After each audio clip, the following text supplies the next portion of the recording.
សួស្តីបងប្អូនឥឡូវយើងមកលេងនៅជាការយើងទៀតហើយបងប្អូនគឺចន្ទីផងយើងបងប្អូនគឺយើងជំរុះហើយការជំរុះផងយើងនេះគឺអត់សូវល្អទេបងប្អូនឆ្នាំនេះគឺដល់ពេលនេះហើយគឺទៅតែចេញក្តាប់មួយទេបងប្អូនហើយចន្ទីឆ្នាំនេះគឺពិបាកមែនទែនបងប្អូនប៉ុន្តែដល់ជាការទេបងប្អូនជាការណាខ្លះគឺបងប្អូនយើងជំរុះគឺត្រូវប៉ាន់ណាបងប្អូនគឺដល់ពេលនេះគឺគាត់ចេញហើយបងប្អូនគាត់ចេញបានច្រើនហើយតែខុសផ្លាច់អីទៅជាការខ្ញុំទេបងប្អូនហើយជាការបងប្អូនគឺគាត់ជោគជ័យច្រើនសម្រាប់ខ្ញុំវិញគឺថាចប់តែម្ដងហើយបងប្អូនតាំងពីជំរុះរហូតដល់ពេលឥឡូវគឺទៅតែចេញក្តាប់មួយទេបងប្អូនហើយជាការបងប្អូនយើងនៅជាប់គ្នាហ្នឹងគេអត់ជំរុះបងប្អូនប៉ុន្តែស្ដាប់តែគេចេញគឺគេចេញស្រស់ល្អណាបងប្អូនហើយសម្រាប់ជាការខ្ញុំវិញគឺបងប្អូនមើលទៅគឺថាមួយដើមចេញដែរបងប្អូនប៉ុន្តែចេញ7បងប្អូនគឺចេញអត់ស្រស់ទេគឺសល់ត្រួយច្រើនមែនទែនបងប្អូនហើយថែជាយូរជាងគេណាបងប្អូនយូរជាងអ្នកអត់ជំរុះទៀតដោយសារតែស្លឹកចាស់ហើយអត់ទាន់ចេញមកទៀតទេបងប្អូនគឺជំរុះដែលជ្រុះពីមុននោះគឺចេញមកចន្លោះច្រើនអញ្ចឹងបងប្អូនគឺមួយដើមនេះគេចេញបងប្អូនឃើញយ៉ាងនេះគេចេញបានតែ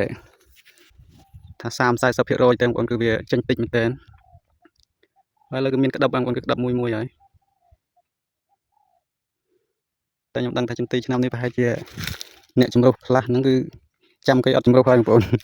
ដោយសារតែគេអត់ជំរុះគឺគេចេញស្រស់ល្អជាងយើងទៀតណាបងប្អូនចឹងបានថាចន្ទីគឺយើងអត់អាចជំរុះរាល់ឆ្នាំបានទេបងប្អូន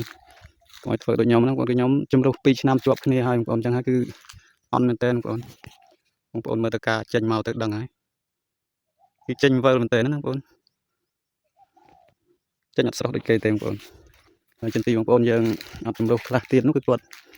បន្ទាប់ពីធ្លាក់ស្លឹកចាស់ទៅគឺចេញត្រួយមកគឺគ្រប់តងតែម្ដងបងប្អូនចេញផ្កាច្រើន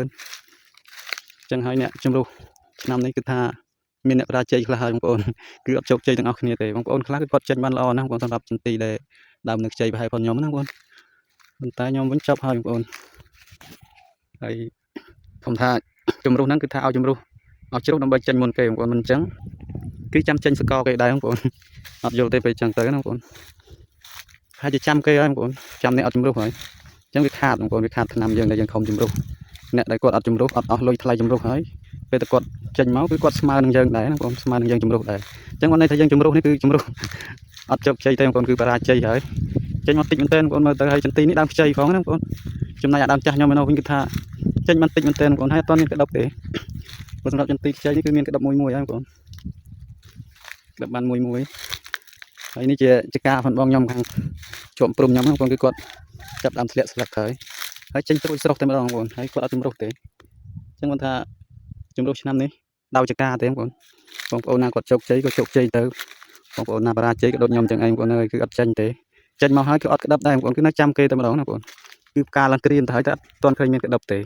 ក្តាប់ដែរបងប្អូនគឺក្តាប់បានមួយដែរណាតែអត់ចិត្តគ្រាន់ថាចេញអត់ស្រស់ហ្នឹងបងប្អូនគេចេញចន្លោះមែនទេណាបងប្អូនមើលទៅមានតែស្លឹកទេអត់សូវមានផ្កាទេគឺផ្កាឃើញម្តងអញ្ចឹងណាបងប្អូនដល់ពេលតែអញ្ចឹងពេកទៅនឹងនិយាយថាម៉េចទេបងប្អូនជំរុះដូចអត់ជំរុះដែរ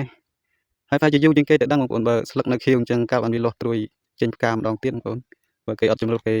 ជ្រុះអស់ហើយហ្នឹងគេចេញមកចង់ស្រស់ហើយខុសហើយបងប្អូនហើយដោយសារតែយើងជំរុះច្រើនដងពេកណាបងប្អូនការជំរុះនេះគឺយើងជំរុះមួយឆ្នាំគឺល្អហើយបងប្អូនហើយវីដេអូយើងក៏មានតែប៉ុណ្្នឹងដែរបងប្អូនជម្រាបលាបងប្អូនសុខសប្បាយ